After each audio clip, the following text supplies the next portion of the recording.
particularly a black woman, was just sort of secondary or ancillary to the happenings of the world, but who would know that they were the actual dominant force for much of the rules of the world. But the Vatican actually stole what's known as the sacerdotal seat of these particular black prophetesses. And so for so many years, the thing that the author Mama Zogbe said was that the rule of these matriarchal women was not in a white feminist manner. She discusses the fact that the way they ruled was about the natural order of things as the divine feminine. You know, we carry the codes, the bloodline, you understand, move from womb to womb. And so for me, it's not just about physical manifestation of human beings and the ability to create, but also the bloodline has a vibration connected to what's being passed down, which is spiritual, which is unseen. And these messages, these codes, these powers that are in seed form is what made these women stand out. So military leaders, government leaders came to them for their wisdom. Nations and governments tied to them. And so they were so profound, obviously, that the Vatican, amongst other spiritual religious systems, stole these women's ancient sacred rites and writings. I'm 19 Keys, and this is high-level conversation. Use a public bathroom because recently police are finding that people are actually getting really sick and dying from using public bathrooms. What would possibly be killing people in a public bathroom? So just last week there was an investigation in California where they went in public bathrooms and they found that the toilet paper used in public bathrooms are actually killing people. So what they found was that people that do drugs will go into public bathrooms, get their needle, stick it into the side of the toilet paper to clean off the needle, so all the gunk and the blood and whatever residue gets stuck into the toilet paper, and then they clean off the needle. But since their blood and substances get all over the toilet paper on the inside, it then gets stuck onto the toilet paper when people use it. So when a normal person goes into the public bathroom and they use the toilet paper, they don't see all the poked holes and all the blood on it because usually there's a case around the toilet paper. So some specialists are saying that it's safer to use the toilet seat cover as toilet paper instead of the actual toilet paper. Okay, I'm never gonna use toilet paper in a public bathroom again. That's crazy. Yeah, but when you look at the toilet paper, right? Yeah. See, they're not stabbing it dead center. Right. They're stabbing it from the side, so you can't see it. If they're going in from the side, you will never see it. Yeah. So will literally never see it. As EMT? Yeah. That was one of the biggest fears. Like when you 1952, Jamaican-born Perry Austin was convicted of murder and sentenced to life of manual hard labor in a Mississippi penitentiary. This didn't sit well with Perry Austin. A child of the voodoo arts, he devised a plan fast. And in 5 years, he would have his wife sneak him in a piece of the poisonous pufferfish she disguised in a cherry pie. Perry Austin would consume this pufferfish and later that night fall into a comatose state that prison officials thought was his death. Shipping him to the local morgue, Perry Austin would be revived by his wife 2 days later, escaping to Venezuela. Here's to you, Perry Austin. Here's to you, brother.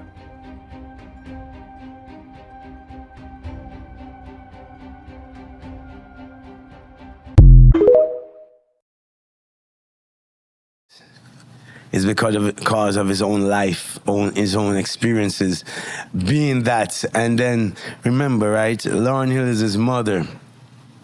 Listen to all the stuff in the media about your mother, whatever they say about your father, but listen to how they try to hurt your mother because she don't confine to the system, and listening to that and going to school and you have to and still have to be the lion that you are. Damn. He's like, yeah, fuck that. Taking a shot. So yeah, I have to take a shot for that bomb buckler because it's really tough. Oh, that was so powerful. They tried to destroy Lauren because Miss Hill, pardon me, they tried to destroy Miss Hill's work and legacy because she didn't want to do another miseducation the way they wanted her to do it. She wanted to make music her own way as her evolution. Right. So through that now, they would, so, the record, the thing. know. But she ain't gonna bow to that. So she's a real queen in that industry. And people say, well, if you're a true Lauryn Hill fan, you know that whether she's not at the same time that you guys want her to be on stage. Right. But she's been touring ever since and still touring today. Yes. So she's like, to me, she's like the band, she built a career like the Grateful Dead. It's getting weird. Part infinity. Hey, what's up, Richard? Oh, hey, Gil. How you doing? Doing pretty good, man. How are you? I'm good. No complaints. That's awesome. It was good to see you. Good to see you too, man. Hey, Richard, I'm sorry. What happened to your face, dude? Oh, this? I got the Neuralink chip. What? You got the Neuralink chip in your brain? Yeah, I just got it last week, I think. Wait, but why would you do that? It just got released. To be honest, they got me, bro. Was it on sale? Yeah. You know I can't pass up a good sale. I feel you. Neither can I. But a chip in the brain, bro? You know what? To each his own. So, how do you feel? I feel great, to be honest with you. I mean, there's so much more stuff I can do now. Oh yeah? Like what? Well, for starters, I can speak multiple languages now. Bullshit. Show me. Hola, mi nombre es Ricardo y tengo zapatos azules. Arigato gozaimasu y voulez-vous coucher avec moi ce soir? Okay. What else can it do? Oh, this is pretty cool. I can just stare at a screen, think about what I want, and it pops up. Really? Look, there's a screen right there. Do it right now. Okay.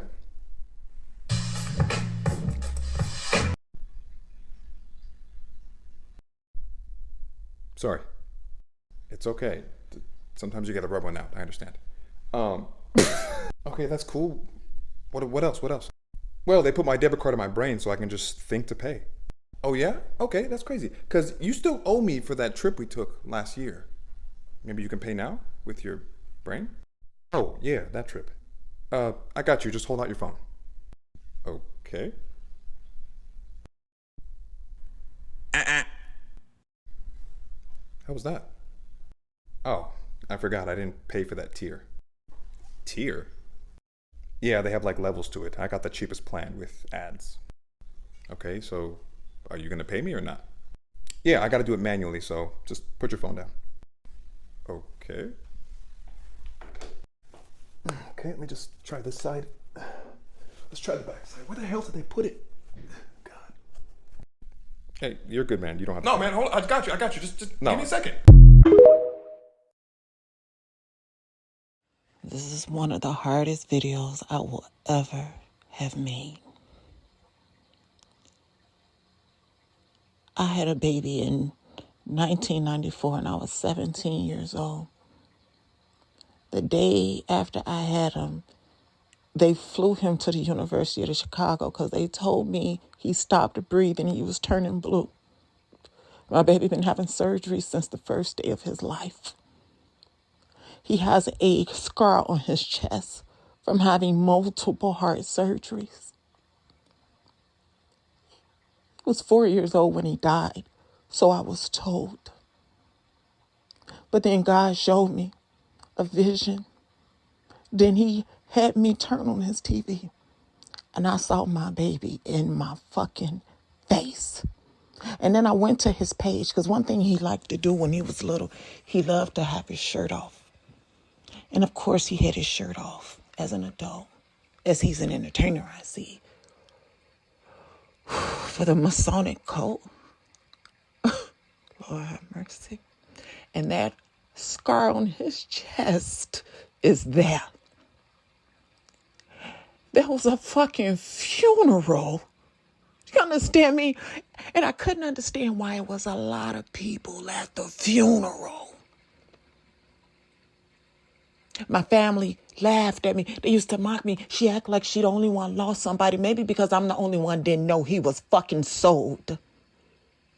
I remember I wanted to go to the morgue to see him down in the basement. They wouldn't let me down there. But if it's my son, why the fuck can't I come down now?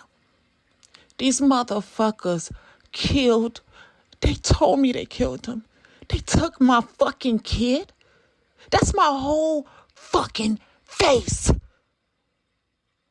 And the baby looked like he the poster child of sadness. But who am I supposed to call when the authorities are the fucking kidnappers? Then you put they motherfucking ass on blast. This is one of the hardest videos I will ever have made. I had a baby in 19... This is a medallion, also called a galvanic battery. It's a specific combination of 7 metals. And I'm pretty sure that's what they're wearing. You see, I got this to experiment, and I learned that it charges you even more when it is in salt water or when you perspire. So I was going to encase it into a sweatband. Then I remembered these guys. What if that's what they were doing? They had these on certain parts of their body, just like those armaments. These are armbands at different parts of their meridian body. You see, our body is made of this energetic pathway, and different crystals and metals affect it. And what if they were using this for health and not for teleportation like I thought? That's still possible. I'm gonna go work up a sweat, put this on, and see what happens. Was laying dead in a tub just a few feet away, and you're having the party anyway. Shaka Khan was angry. Brandy was distraught, and that was weird. Because why the hell did Ray J leave just before the drug dealer showed up? We know. Did Ray J have something to do with that? Come on now. He was the last person with him. Let's just All I'm going to say is everybody knew he was in that hotel with Whitney. A phone call was made to a drug dealer, even though Whitney had just gotten out of rehab. Ray J left. The drug dealer came in. The next person that come in is Brandy, and she find Brandy dead. And Clive says, Whitney would have wanted us to party on anyway. You must be out of your... Wow. They were rolling the dead body out of the fucking hotel and celebrating. I'm never going to be okay with the fact that Clive Davis had a meeting with that godson of Whitney's that was married to Bobby Christina a week before she died in the tub the same way her mama did. That's just too much of a coincidence to me. I swear to God, if I hear another Hollywood story about somebody getting a hot shot, it's sad. You know what? After hearing that, yeah, fuck it. The fuck of the devil, Clive Davis. The last person to know everything that would have been in that tell-all book that Whitney was writing about Clive. Wow. She was done singing. She didn't want to have to tour no more. She was going to write a book, do a movie. Wait a minute. Kim Porter was writing a tell-all too. And now she got, why everybody down when they finna write a tell-all? I guess there's some things people don't want told. On a cartel cargo ship that's going from LA to Australia. He got this ticket on Craigslist, $600 US for him and his camper. Put the camper inside of a container. They lock him up in it, and they only let him out once a day. The crew don't speak no English. He don't speak no Spanish. As said, meals was included. He didn't get nothing on day 1, day 2. On day 3, the crew caught fish. They called it tuna, but he said it wasn't tuna. It looked like and tasted like a football. There's only one other passenger named Miguel. Miguel don't speak no English. They only communicate and they play checkers together, and Miguel's not a good checker player. He actually went to try to find the bathroom, took a wrong direction, and ended up in a room that had about 50 monkeys in the cage. So now he's questioning, are they trafficking animals? It's only been 4 nights and it's supposed to be 12. People is worried about what's going to happen if it is a cartel. Is he going to make it all the way to Australia? And what's going to happen when they find out? He said they don't know nothing about TikTok. Who else is on the side of TikTok with them? Is this you discussing Indian blood? We're going to judge people by whether they have Indian blood, whether they're qualified to run a gaming casino or not? That probably is me, absolutely. Because I'll tell you what, if you look at some of the reservations that you've approved, you, sir, in your great wisdom have approved, I will tell you right now, they don't look like Indians to me, and they don't look like the Indians. Now, maybe we say politically correct or not politically correct. They don't look like Indians to me, and they don't look like Indians to Indians. And a lot of people are laughing at it, and you're telling how tough it is, how rough it is to get approved. Well, you go up to Connecticut, and you look. Now, they don't look like Indians to me, sir. Know the movie Shrek is based off my true and tragic story? Hello, I am Meyer Michels, from the quiet town of Sunny City, Florida in the 1890s. People knew me for my intimidating demeanor. Despite selling onions at my onion stand, my meager earnings barely earned a living. One fateful night in 1894, 3 men plundered my home, leaving me penniless and getting evicted. Desperate for a fresh start, I joined a traveling circle, captivated by a poster that promised both debenture and pay. As the circus strongman, I lifted heavy objects on stage, gaining fame as I journeyed across the globe. Almost 2 decades later, tired of the circus life and feeling underpaid, I decided to leave.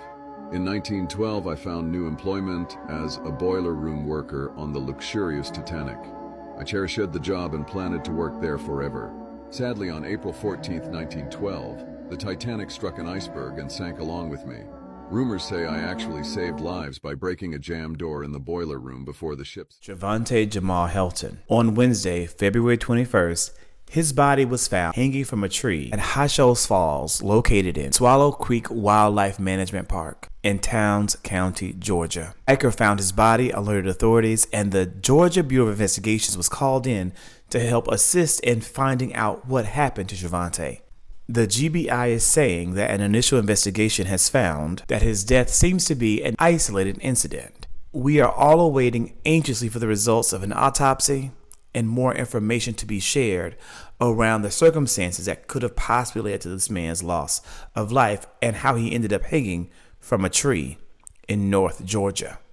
High Shoals Falls is about 80 miles north of Atlanta, represented by United States Representative Andrew Clyde.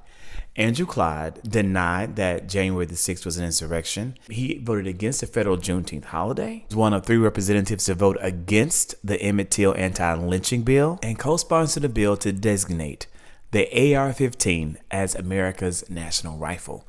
I'm sharing this to give you the context of what the Georgia Congressional 9th is like and what the mentality is like in Towns County. By some, not all, but by some.